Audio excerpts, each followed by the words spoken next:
Cheap properties, 2 minutes walk to the beach, one of the strongest passports in the world. What could be the twist here? Easy. Barely any work, a population just over 1,000 people, and the only accessible education being an elementary school. Welcome to Point Roberts, a U.S. cut-off piece of land tucked away in Canada. A place that had some chances to be prosperous, but is now a ghost town in the making. Let's be honest, Point Roberts was never a bustling economic center, but it did have its moments, especially if you were a smuggler. During Prohibition in the 1920s, the town sat neatly on a smuggling route.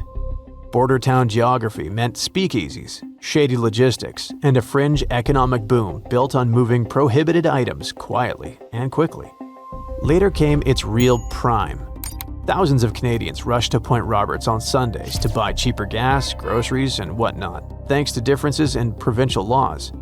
On busy days, estimates went as high as 10,000 visitors, a massive number for a town this small. It wasn't glamorous, but it worked. Like many border towns, Point Roberts learned how to squeeze value out of loopholes. Canadians would ship packages there in huge numbers, picking them up in person because it was far cheaper than shipping across the frontier. Even though the parcels crossed the border twice, they weren't technically imported. The town ended up with more parcels than you can shake a stick at. But after recent US-Canada trade disputes, business dropped by around 75%, and point-to-point parcel shut down after 24 years. There was one more key factor: COVID. Policies tightened, habits changed, and the flow never really returned. Point Roberts hasn't recovered since. Today, the place survives on self-sufficiency. Want your kid to attend a normal school after grade 5? They'll have to commute through British Columbia and into mainland Washington. Healthcare exists on Google Maps, a small clinic with a staff of 3. Fine for minor emergencies, but it's no Sacred Heart Hospital from Scrubs. Jobs are scarce. The population swells to around 4,000 in summer, creating seasonal work, but most still have to commute. Getting in isn't simple. By land, there's only one road, and it goes through Canada. 2 border checks every time, passports or Nexus cards required. Some locals avoid it altogether by boat, keeping a car on both sides just to function. So why live here? Usually one of 3 reasons. Family in Vancouver, but you're American, escaping Vancouver's insane cost of living, or wanting refuge from the daily grind. Pitch dark, quiet nights, and sometimes coyotes howling in the distance.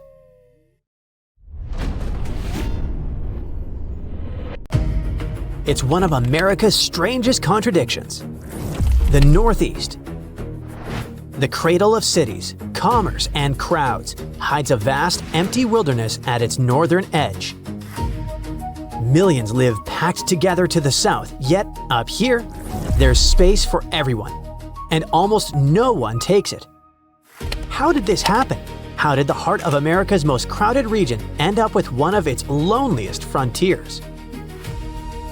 The northeastern United States is home to more than 50 million people. It's one of the busiest and most densely packed regions in all of America. But almost 90% of those people live in the southern half of it. If you go north, past big cities and highways, everything will change. The noise will fade and the lights will thin out. You'll find yourself in a different world. A quiet land of forests, lakes, and mountains, stretching across northern New York, Vermont, New Hampshire, and Maine. This is America's empty Northeast. And the mystery is simple. Why is this part of one of the most crowded regions in the country so empty? First of all, let's take a look at New England itself. Massachusetts and Rhode Island are bursting at the seams, while Maine, Vermont, and New Hampshire feel wide open. Connecticut sits in the middle, literally and figuratively. Massachusetts is basically the crowd magnet. Most people live around Boston and the cities nearby, Cambridge, Worcester, Springfield, where everything's close, busy, and built up. Rhode Island may be tiny, but it's got a big city density. Connecticut sits right between Boston and New York, and it shows. It has a busy coastline and quieter inland towns. It's not too crowded and not too empty. The middle ground. Once you cross into New Hampshire, things slow down. There's Manchester and Nashua, but most of the state is forests, lakes, and open land. Then there's Vermont, easily the least crowded region of the bunch. The Green Mountains slice through the middle, and most people live in small towns or villages. And Maine is huge and mostly empty. Most people stick to the southern coast. If you head north, you'll hit endless forests, lakes, and long, quiet roads. It's beautiful, but it feels like the edge of the map. Today, the northern half of the Northeast, northern New York, Vermont, New Hampshire, and Maine holds only about 4.9 million people. That's roughly the same as the population of the Boston metro area alone. To put that in perspective, if you take southern New York and southern New England, about the same land area, you get 10 times as many people living there. So, why the gap? It all comes back to geography, history, and economics, and how they've always worked together to keep the North empty. Let's start with the land itself. The thing is, the farther north you go, the rougher the land gets. Southern New England and downstate New York are full of rolling hills, wide valleys, and coastal plains. But then come the mountains.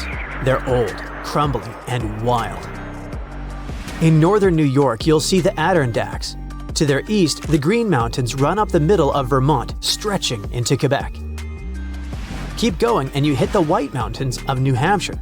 They're home to Mount Washington, famous for some of the most severe weather on Earth.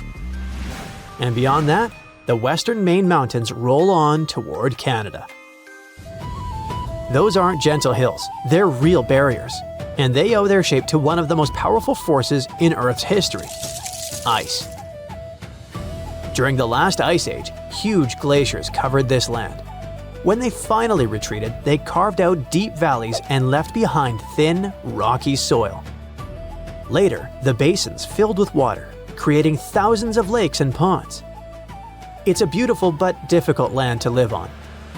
Farming never stood a chance here the way it did farther south, where the soil is way richer. So the mountains stayed wild, covered in dense forests that even today stretch for miles. Northern Maine and the Adirondacks together make up one of the largest continuous forests east of the Mississippi. For centuries, people have come here to cut timber, fish, or hunt, but never in great numbers. And then there's the weather. Up here, winters are long, dark, and cold. Snow piles up early and doesn't leave easily.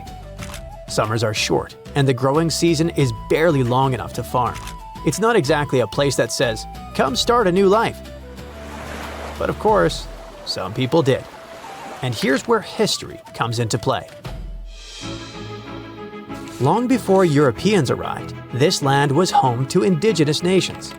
The Abenaki, living across Vermont, New Hampshire, and Maine, had complex trade routes, connecting their communities all the way from modern Quebec to Massachusetts. Farther west, the powerful Iroquois Confederacy extended its influence toward the Adirondacks, controlling vast hunting grounds and trade routes. Then came the Europeans. In the 1600s, French explorers and fur traders pushed south from Quebec. They set up outposts along rivers and lakes that linked the region to Canada. They saw opportunity: furs, fish, timber, but not farmland. The dense forests and harsh winters kept settlements small and scattered. The English, expanding north from the Massachusetts Bay Colony, took to the coast. They settled in southern Maine and New Hampshire, but going inland was another story. Between the cold, the forests, and the resistance from native nations, their progress was slow and dangerous. For more than a century, the interior of the northern Northeast stayed wild. Later, around the 1760s, the British took control of the region. Land speculators moved in, especially in Vermont, which both New York and New Hampshire claimed as their own. The overlapping claims led to chaos, and eventually, Vermont declared itself an independent republic in 1777. For 14 years, it existed on its own until it joined the United States in 1791 as the 14th state. New Hampshire pushed inland from the coast, building towns in the valleys between its granite mountains. Maine, meanwhile, spent centuries as parts of Massachusetts. Its economy ran on timber and shipbuilding. Trees turned into masts and planks for the growing British and later American navies. And in northern New York, the Adirondacks remained a wild frontier long after the rest of the state filled up. The land was too rugged and the winters too fierce. Logging, mining, and later tourism would bring people north, but never in huge numbers. By the mid-1800s, the southern parts of New England were booming. Cities were growing, factories were humming, and immigrants were arriving in large numbers. But the northern regions stayed quiet. So as we now know, the mountains are the first big barrier. They make everything harder: travel, building, farming, and surviving winter. The soil is thin, rocky, and poor. And what's underneath isn't much better. The region doesn't have rich mineral deposits or coal seams like the Appalachians farther south. Without valuable resources to mine or easy land to farm, there wasn't much reason for settlers to stay. That was one of the reasons why the economy never took off. The empty Northeast never became a center of industry. Southern New England had rivers that powered early factories, ports connected it to global trade, and the cities attracted millions of immigrants. Northern New England and northern New York had none of that.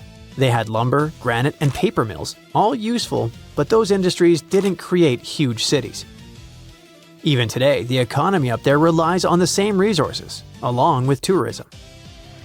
People come to hike, ski, fish, and escape city life, but most don't stay year-round. Towns fill up in summer and fall, then empty out when the snow starts falling.